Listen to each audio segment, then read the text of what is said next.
How to change recording format in Djay. In this video, I'm going to show you how you can completely change it. First of all, open the application. Now here on the top, you can see this yellow like icon. Simply tap on it. Here on the bottom, you'll be able to see settings. Tap on settings.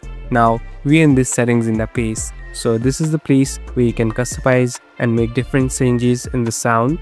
Now slowly scroll down. Here there's a section called Advanced. Simply select Advanced. Now there's a format section and a drop down button too. Tap on this drop down button. So basically there are two types, AAC and WAV.